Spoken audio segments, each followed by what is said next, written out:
Here's Brody Brazil. The headline, I think this is a Las Vegas headline, says it perfectly.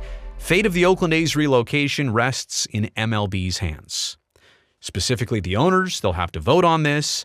It's 75% yes. That's what's needed to approve the relocation application, which I also don't know if that's complete yet.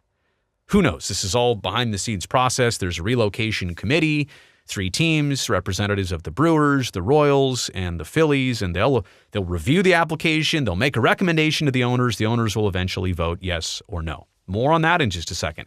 But this is like an almost 20-year-old saga. Fremont, San Jose, a couple sites in Oakland, different A's ownership groups, different government entities. There have been so many ships crossing in the night here that just missed each other. Honestly, I feel like the A's were excited to do Howard Terminal. Then the city wasn't. And all of a sudden the city got excited, and then the A's got unexcited. There have been no breaks for the future of the A's, positive breaks. There have been no real great developments, no game changers in all of this. In fact, all of the game changers have gone the other way, like the change of heart. April 19th, that story breaks at night. The A's are turning their back on Oakland, putting all their focus on Las Vegas, when they were reportedly only days away from having a high-level summit, a final negotiation to try and hammer out details with a mediator and everything. And the A's said, nope, we're not doing that. The Nevada public funding has already happened, $380 million from the state and from Clark County. And there's some challenges to that, I know. This would be an inconvenient move in a sense that you're already going from a large market, and you say you're a small market team, going to the smallest MLB market, not to mention you can't even play in your new stadium, until at least 2028. Well, it's 2023. 24, you're in Oakland for sure, but where are you for 25, 26, and 27? And there are not a lot of great options. There's not. But this is the most immediate and most imminent situation in Major League Baseball. And because of that, however Major League Baseball decides on this apparent vote, the A's are kind of like a pivotal domino situation here. Let me explain that. The line is growing. I just showed you 8 total teams, more than a quarter of baseball, which is saying, hey, we need something. We're leveraging here. We're starting this process, which begins with, we need help.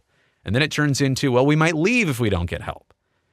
And then it's full-fledged like the A's, who are hiring a construction company and working on renderings and have the public funding approved, all that stuff. The line is growing here. It's not just 1 or 2 teams. This is an epidemic in baseball, but it's a big precedent to set. What owners might actually vote on here, but not just the A's. They've got to see through this. They've got to see past this. What about all the other teams?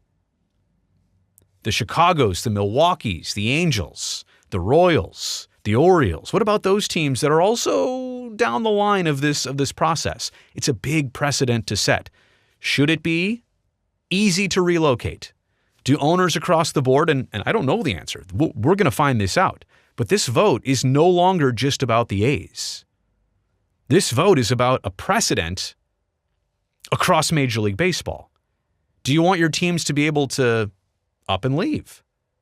And do you want it to be like, well, the A's did it, so the Rays can do it. And you know what? The Rays did it, so the Brewers can do it. And the Brewers did it, so the White Sox can do it. Does that create some instability? Does that create animosity with your fan base? Does that create more bad situations than good ones? Remember, there's a reason why only one franchise has relocated in the last 50-plus years across Major League Baseball. There's also a reason why, outside of the Montreal Expos, every other city that's lost a team has either gotten a team back or had another team already in place. So do you want it to be easy to relocate? Also, this is also a big one, do you want the A's to move without a relocation fee?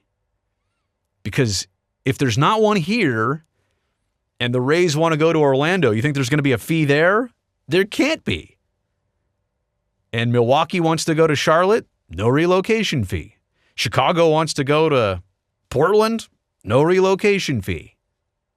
So the decision that's made here, if it comes to that, for the A's, and I think it will come to that, They will force this issue. They will force the vote. I mean, the process has already started. But when they get to this, it's no longer just a decision about the A's. I mean, sure it is about that scenario and how it could play out. But all of a sudden, because so many teams have lined up here, this is more of an issue about the future of baseball and what teams are allowed to do, the precedent that will be set by this vote. So again, kind of an epidemic of relocation in baseball. I know a lot of you out there as fans watching in different markets, you're not thrilled by this, and you're not supposed to. It's a part of business, but it shouldn't get to this point this often.